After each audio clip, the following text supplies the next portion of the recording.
On the first day of the war, February 28, 2026, Iran fired 428 ballistic missiles in a single day, 428, and of those 428 missiles, the hit rate was 4%.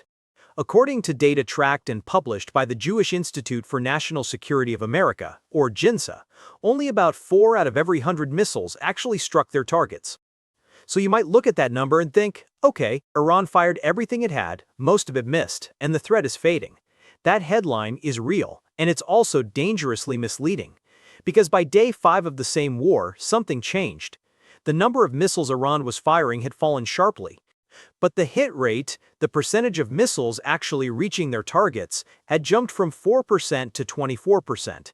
And on March 4th and 5th, according to the same JINSA data, the number of Iranian projectiles successfully hitting targets increased by 186% in a single 24-hour period, even as the total volume of launches fell.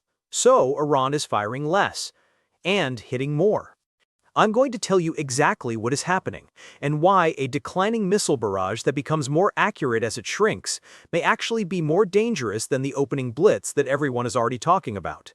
Welcome. Today we are answering one of the most important questions in this conflict. How dangerous is Iran's missile retaliation really? Not the easy answer that you'll get from a headline. Not the reassuring number about a 90% decline in launches. The honest answer? The one that defense analysts, interceptor stockpile trackers, and the Wall Street Journal's national security correspondents are quietly terrified about, involves a cost equation that most people have never considered, a battle for radar infrastructure that is happening right now, and an underground arsenal that may still be largely intact. This is the story you need to understand if you want to know where this war is going. Let's start with what Iran actually brought to this fight. Because to assess how dangerous the retaliation is, you first need to understand the weapon. According to Reuters, citing the U.S. Office of the Director of National Intelligence, Iran possesses the largest stockpile of ballistic missiles in the Middle East, not one of the largest, the largest. And according to IDF estimates published ahead of the February 2026 conflict, Iran had reconstituted its medium-range ballistic missile arsenal to approximately 2,500 missiles, having rebuilt and expanded after the June 2025 12-day war in the 8 months between then and February 2026. 2,500 missiles.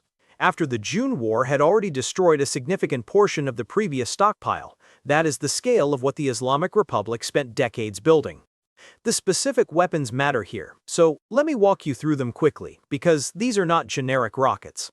According to Al Jazeera's comprehensive analysis of Iran's weapon systems published at the start of the conflict, the backbone of Iran's ballistic missile force includes the Shahab-3, the Emad, the Ghadar-1, the Khorramshahr variants, and the Sejjil, all medium and intermediate range systems capable of striking targets well beyond Israel and throughout the Gulf region.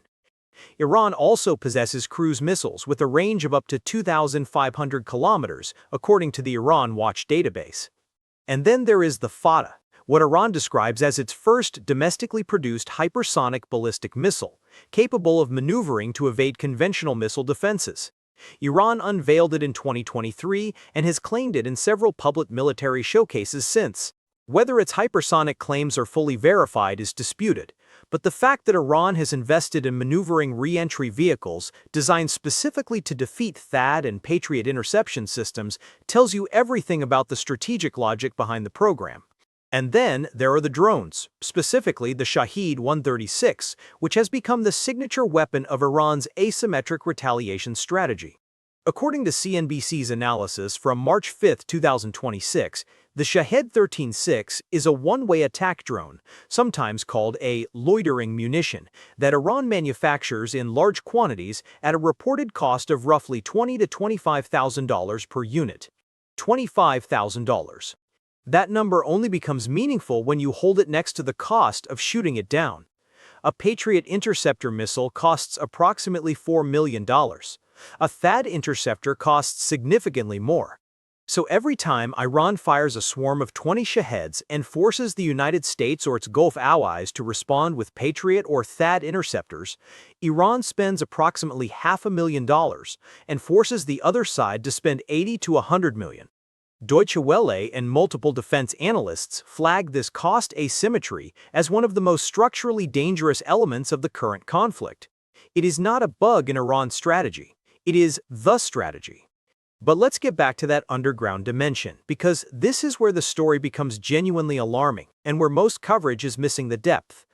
According to El Pais's detailed investigation published March 2, 2026, Iran has spent years constructing so-called missile cities, vast underground bases, excavated inside mountains, designed to protect its missile arsenal from exactly the kind of airstrikes it now faces.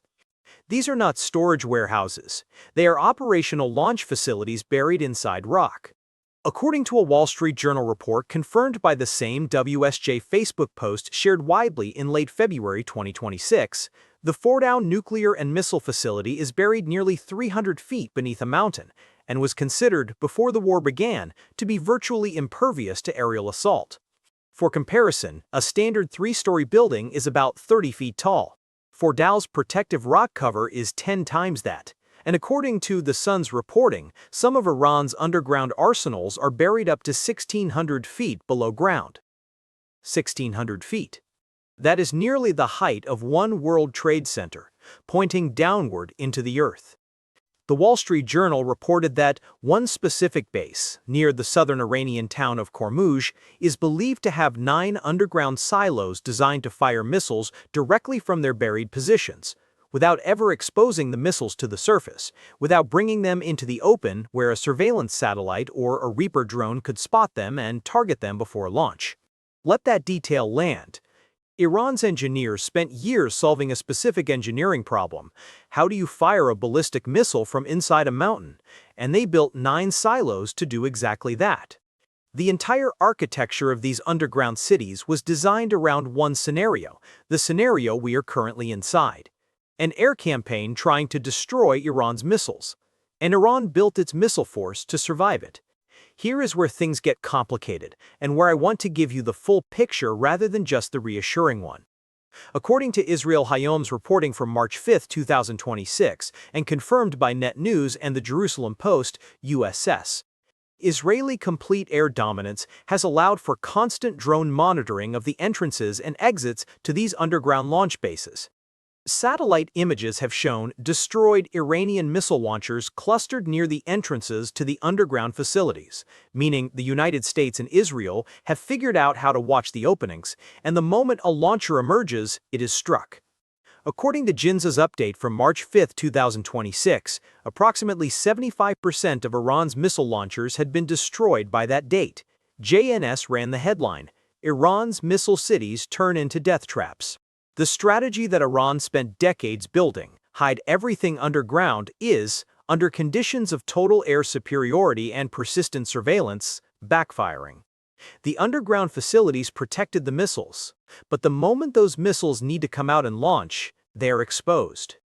And that exposure window is all the United States and Israel need. But actually, and this is the counterintuitive truth at the heart of this story, and this is what I told you at the very beginning would change how you think about the danger. The fact that Iran's launchers are being systematically destroyed and Iran's launch rate has fallen 90% does not mean the threat is going down. According to a Wall Street Journal analysis published the first week of March 2026 under the headline, "Its missile threat degraded, Iran is taking fewer shots at more targets. Iran has changed its doctrine in real time. Fewer missiles are being fired. But the ones being fired are being aimed with greater precision, and Iran is deliberately targeting the systems that make the entire air defense network function, the radars." According to the Wall Street Journal's national security team, Iran has been systematically targeting radar systems that serve as the eyes of the American and allied air defense networks across the Middle East. Multiple radar systems have been hit in recent days. The Wall Street Journal specifically reported that Iran struck a THAAD radar at Muwafaq Salti Air Base in Jordan, a $300 million piece of equipment that is being rushed to be replaced. If Iran degrades the radar networks that detect and track incoming missiles, it doesn't need to fire 400 missiles a day. It just needs to fire missiles into a defense system that cannot see them clearly anymore. Stop and sit with that for a moment. The game Iran is now playing is not about overwhelming volume. It is about systematically blinding the air defense architecture and then firing precisely. And it is being assisted, according to the Wall Street Journal's reporting published March 7, 2026, by Russia. The WSJ reported that Moscow is secretly sharing satellite data with Tehran that includes the locations of U.S. targets, the positions of American warships, aircraft, and command facilities across the region. The Washington Post, CNN, and Reuters had all previously confirmed Russia's provision of targeting intelligence to Iran in early March 2026. With Russian satellite imagery guiding Iranian targeting, the hit rate increase from 4% to 24% in 5 days is not a coincidence. It is the operational signature of an adversary that gained access to better intelligence mid-conflict. Now let me give you the interceptor math that every Pentagon planner is running right now, because this is the aspect of Iran's retaliation that most directly threatens the long-term trajectory of this war, and it connects directly to you and the broader security situation you live inside. According to JINSA's analysis, the United States has used approximately 14% of its THAAD interceptor stockpile since the start of the conflict. The Military Times, reporting on the same data in early March 2026, put the figure even higher, suggesting more than 150 THAAD interceptors used, representing roughly 30% of the total stockpile. Either way you count it, the United States is burning through its highest-end missile defense interceptors at a rate that defense analysts are describing, in the words of the Military Times, as a race of attrition. And here is the number that should genuinely concern anyone watching this situation carefully, according to Stars and Stripes reporting from the June 2025 period. It would take the United States 3 to 8 years to replenish its THAAD interceptor stockpile if it were significantly depleted. 3 to 8 years. The manufacturing capacity for these systems is not something you can surge on a moment's notice, and Iran knows this. This is not accidental. Iran's entire asymmetric military doctrine, cheap drones, massive missile salvos, saturation attacks, is designed around one core insight: America's missile defense interceptors are finite, expensive, and slow to replace. Iran's drones cost $25,000 each. Every Patriot interceptor it forces to be fired costs $4 million. Every THAAD interceptor costs multiples more. And there is no quick reload. Here is the historical data point that should frame how you assess this threat level. According to the Wall Street Journal's analysis published in early March 2026, during the June 2025 12-day war, Iran fired 50 ballistic missiles. 86% of them were intercepted. That sounds like a near-total defense success. But 86% interception means 14% got through. And 14% of 550 missiles is 77 missiles striking their targets. And those 77 missiles that penetrated the defense, even accounting for the fact that not all caused casualties, resulted in 28 people killed. With an 86% interception rate, 28 people died. If you are a defense planner and you ask yourself, what happens if the interception rate drops from 86% to 70% because Iran has degraded your radar network? The casualty math changes dramatically. This is precisely why the radar attacks matter. This is precisely why Russia's intelligence support matters. Iran is not trying to overwhelm the system with volume anymore. It is trying to lower the effectiveness of the defense while maintaining a sustained, precisely targeted campaign.